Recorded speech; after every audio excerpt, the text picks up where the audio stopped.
Mis hermanos, buen día. Les saludo con mucho afecto y cariño ya en este domingo 14 de abril, tercer domingo de Pascua. Un paréntesis antes, mis hermanos. Hoy es un día importante para mí, les decía ayer, para mi esposa y para mí. Hoy estamos cumpliendo 40 años de vida matrimonial. Hace 40 años dijimos que sí, mi esposa y yo, en la Basílica de la Purísima, y ahí empezó nuestra aventura en la que ha habido bendiciones maravillosas de Dios, pero también ha habido pruebas, ha habido cosas muy duras por las que hemos pasado esos 40 años. Gracias, amor. Patricia Plata se llama mi esposa. Gracias, amor, por tu compañía, por estos 40 años y ojalá Dios nos permita, pues no sé si 40 más, porque creo que ya no la libraríamos, pero los que Él permita que sigamos juntos, unidos en su amor. Siempre tú me has levantado cuando yo me he caído, yo te he puesto el hombro cuando tú has estado también frágil. Juntos hemos caminado en el amor de Dios y le pido la oración a todas las personas que me escuchen y que me ven a través de estos videos, que ya somos 490 suscriptores. Y les pido su oración para que el Señor nos siga iluminando en este camino a mi esposa y a mí. Gracias, te amo, mi amor. Y al rato vamos, después de ir a misa de 12 en mi parroquia, pues nos vamos para allá a comer. Y bien, pues bueno, entremos en materia porque es mucho lo que se puede meditar en este tercer domingo de Pascua, que si bien la semana pasada era el domingo de la misericordia, hoy sigue matizado de misericordia la lectura. La primera lectura es de Hechos de los Apóstoles, capítulo 3 versículos del 13 al 15 y del 17 al 19. Pedro les está hablando de ese Jesús, que fue el nombre de Jesús quien levantó al paralítico del suelo, que es el contexto de toda de esta lectura. Y les dice, ese Dios al que ustedes, Dios ha glorificado a Jesús, al que ustedes mandaron matar a través de Pilato. Pilato ya lo quería liberar, dice, y ustedes prefirieron liberar a un asesino y llevar a la muerte al autor de la vida. Pero les empieza de alguna manera a recriminar o a hacer ver lo que hicieron, les dice que seguramente fue por ignorancia y termina con el mensaje de esperanza. Esto último con lo que termina la primera lectura tiene mucho contexto con lo que termina la primera lectura porque dice, por lo tanto, pues, lo que dice el Evangelio, perdón, la primera y el Evangelio, dice, por lo tanto, arrepiéntanse y conviértanse para que se les perdonen los pecados. En la segunda lectura de la primera carta del apóstol San Juan, también nos está hablando. Les dice de una manera muy tierna, hijitos, les escribo esto para que no pequen, pero si pecan, tenemos un intercesor ante el Padre que es Jesucristo el justo. O sea, qué hermoso. Nosotros los católicos tenemos a los santos como intercesores entre nosotros y Cristo, pero entre nosotros y Dios Padre está Jesús como el intercesor más poderoso. Dice, pero nosotros tenemos, dice, la prueba de que realmente conocemos y amamos a Dios es que cumplimos sus mandamientos. Dice, el que dice yo lo conozco pero no cumple sus mandamientos es un mentiroso. Y termina diciendo, en aquel que cumple su palabra, el amor de Dios ha llegado a su plenitud y precisamente en eso conocemos que estamos unidos a Él. Y hay dos momentos en los que se tiene que demostrar principalmente ese amor y esa obediencia a Dios en la tentación, cuando tengamos que elegir entre el criterio de humano y el criterio de Dios, tenemos que elegir siempre el criterio de Dios. Él es el que debe dirigir nuestra vida, aunque esté renunciando a cosas que me van a dar placer, que me van a dar dinero, que me van a dar cosas para la tierra, ahí es donde tengo que ir a mostrar mi amor obedeciendo a Dios. Y en el sufrimiento, obviamente, en el sufrimiento que muchas veces le reclamamos a Dios porque no nos libra, pues verlo nosotros más que todo no como desde ese contexto, sino que ese sufrimiento está abonando para nuestra salvación. Contaba Monseñor Berto Sipols de una santa que le dijo, Dios, ¿qué prefieres? 8 minutos de purgatorio o 10 años de enfermedad. ¿Qué elegirían ustedes? Esta santa dijo, pues 8 minutos de purgatorio, ¿verdad? Soportar 10 años de enfermedad. Pues total, muere y se va al purgatorio y después de pasar un largo tiempo sufriendo enormemente, ya era insoportable y clama a Dios, Dios, ven a mi ayuda. Y Dios le dice, ¿qué quieres? Dice, es que ya son demasiados años aquí, prefiero que me des 10 años de enfermedad. Y Dios le dice, está bien, puedo sacarte y llevarte al mundo para que sufras 10 años de enfermedad, pero te digo que aquí apenas llevabas medio minuto en el purgatorio. Es que el dolor del espíritu, mis hermanos, es mucho más fuerte que el dolor del cuerpo. Entonces, cuando estemos padeciendo un sufrimiento, una enfermedad aquí, tengamos en cuenta que está abonando para nuestra salvación y ahí es donde tenemos que obedecer también al Señor. Y nos vamos directo al Evangelio porque está muy nutrido lo que podemos reflexionar del Evangelio del día de hoy. Lo podemos dividir en cuatro partes. El primero, el contexto donde está sucediendo toda la escena. Si ustedes se fijan, tal parece que es el mismo evangelio de la semana pasada, pero ahora contado por Lucas. Lucas no cuenta la ausencia de Tomás, Lucas se concentra en algo que tenemos que meditar el día de hoy. Entonces, pues, la primera, el contexto es, están los apóstoles encerrados y los discípulos de Maús le están platicando lo que sucedió y cómo lo reconocieron en la fracción del pan. Ese es el momento en el que están ahí y estando hablando de ellos, viene la segunda parte de este pasaje, el encuentro con Cristo.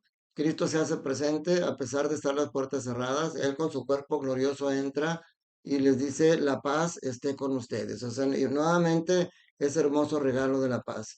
Y luego, como ellos están desconcertados, asustados, también les di la invitación a no tener miedo. Dice, no teman, soy yo. De alguna manera demuestra su divinidad al decirle, soy yo porque es el yo soy, es el nombre de Yahvé. Y demuestra su divinidad porque les enseña, y aquí vienen dos verbos importantes. Dice, tóquenme, dice, miren y tóquenme. El mirar y tocar, dos verbos importantes, porque les enseña en las manos y el costado y les dice, toquen. O sea, les está demostrando, este mismo Jesucristo que murió, soy yo. Por eso le está mostrando su divinidad. Él es el dueño de la muerte y dice soy yo en persona. O sea, no es una aparición, no es algo extraño. Y aquí, y luego incluso les dice, denme algo de comer para que vean que un muerto no come. Como cuando resucitó a la hija de Jairo, al final le dice, denle algo de comer. Entonces, ese encuentro con Cristo los llena de alegría, los llena de felicidad. Pero luego pasamos al tercer momento. Antes que nada se me pasaba, para meditar este evangelio, me gusta la primera pregunta que pone aquí la actualidad litúrgica. Dice, ¿cómo es posible que un crimen tan violento y despiadado como fue el de la muerte de Cristo se convierta en un acto de salvación? ¿Cómo es posible? Un crimen tan despiadado se convirtió en un acto de salvación. Y eso viene al final, con estas dos, la tercera y la cuarta parte nos dan una respuesta a eso. En la tercera parte, Jesús habla de que hay un plan de Dios, hay un proyecto para la salvación de nosotros y lo que ha sucedido forma parte de ese proyecto de salvación. Porque les dice Jesús, lo que ha sucedido es aquello de que les hablaba yo cuando aún estaba con ustedes, que tenía que cumplirse todo lo que estaba escrito de mí en la ley de Moisés, en el profeta y en los salmos. Entonces, aquí les está diciendo, y la actualidad litúrgica lo explica de una manera muy hermosa. Dice, Dios ha realizado su proyecto de salvación y ha creado de esa manera las condiciones con las que Cristo pudo expresar el máximo de su capacidad de amar y de obedecer. Entonces, como les decía en la segunda lectura, eh, precisamente cuando tú estás pasando el dolor, cuando tú estás pasando el sufrimiento, dice, no todo lo que sucede lo quiere Dios, pero todo lo que sucede lo permite Dios porque lo utiliza. Dios escribe derecho en renglones torcidos. Cuando tú estás sufriendo, Dios está creando las condiciones necesarias para que puedas expresar al máximo tu capacidad de amar y de obedecer. Esa es la situación. Yo cuando empezó mi enfermedad de la psoriasis que me llené todo y que era un dolor, ya no era simplemente comezón, era un dolor en el cuerpo y fueron meses porque no encontraba un doctor que le atinara qué tenía y que me la empezara a controlar. Fueron meses de dolor y sufrimiento y si me preguntan cómo lo pudiste soportar, solamente con Dios. Yo tenía que obedecer a Dios y decir, Señor, si esta enfermedad la tengo que padecer, ayúdame a salir adelante de ella. Y gracias a Dios esta enfermedad está controlada, ya no se me va a quitar, solamente si es voluntad de Dios, pero está controlada y yo acepto la voluntad de Dios. Ese es el momento en el que tenemos que mostrar el culmen del amor a Dios en la obediencia. Y ahora, como lo dijimos, pues también forma parte del proyecto de nuestra salvación.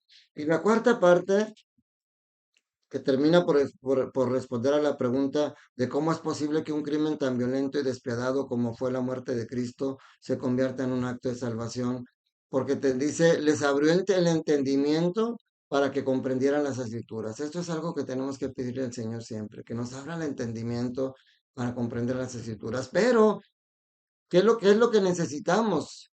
Para que el Señor nos abra el entendimiento y podamos comprender las escrituras, pues obviamente leer las escrituras. Porque si recordamos, y por ahí entre semana vamos a meditar el pasaje donde Felipe se le acerca a una etíope que va leyendo y le dice, comprende lo que estás leyendo. Él iba leyendo un pasaje de Isaías, del siervo de Yahvé, y le dice, comprende los que estás leyendo, y le dice el etíope, ¿cómo lo voy a entender si no hay nadie que me lo explique? Entonces, ¿cómo Dios te va a abrir el entendimiento de las escrituras si no lees las escrituras? O sea, el primer paso es que tú te pongas a leerlas.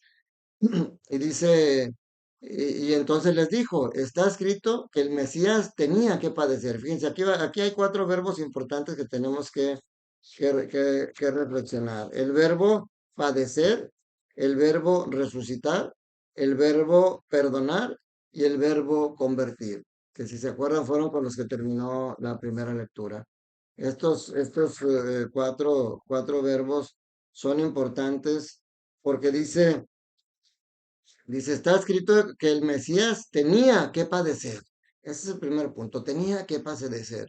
Y eso nos recuerda, nos remonta a lo que hemos estado meditando ahorita de la segunda lectura, de que el momento del dolor y el sufrimiento es donde tenemos que demostrar el amor a Dios. Y San Pablo dice, todavía tenemos que padecer algo de sufrimientos antes de partir al reino de los cielos. Entonces, el verbo padecer nos lleva a verlo.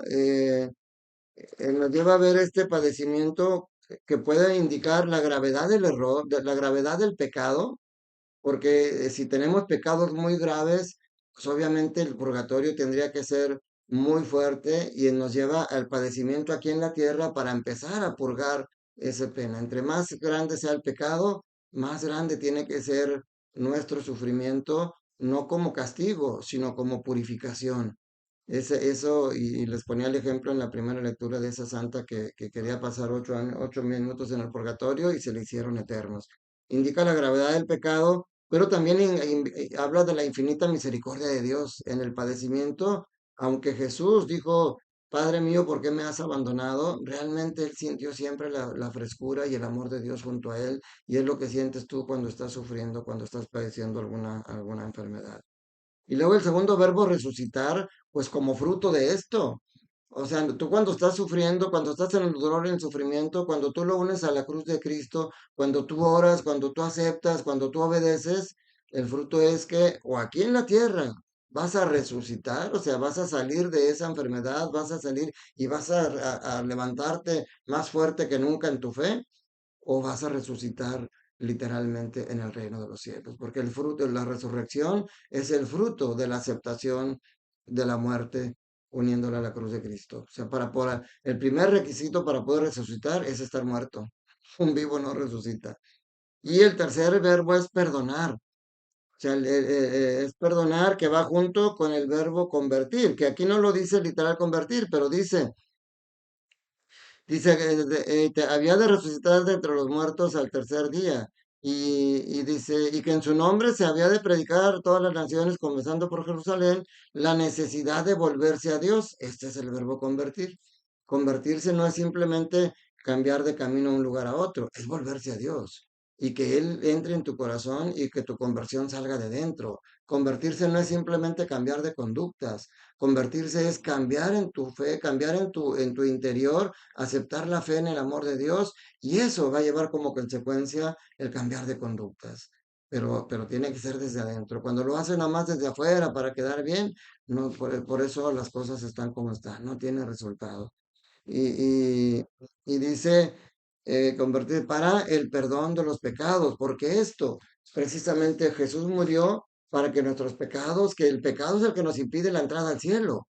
Nos lo impide en forma definitiva porque nos vamos al infierno, o la impide en forma temporal porque tenemos que pasar al purgatorio para purificarnos de esos pecados. El pecado es el que te impide la entrada al cielo. Y por eso Monseñor Roberto Sipos dice que la llave para entrar al infierno Son son así soy yo, tres palabras, así soy yo. Porque el decir así soy yo y ni modo, te estás negando a la conversión, te estás negando a dejar atrás ese pecado.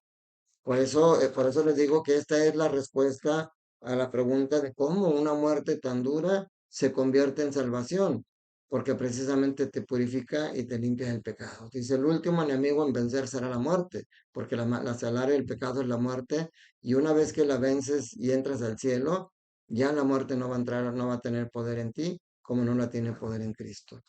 Es tremendo y es mucho lo que podemos meditar, pero yo los invito a que vuelvan a leer y a releer, escuchen de nuevo este video, tomen notas, qué es lo que de esto que he dicho y de esto que he leído, qué es lo que te puede quedar en tu corazón para que tengas esa verdadera conversión.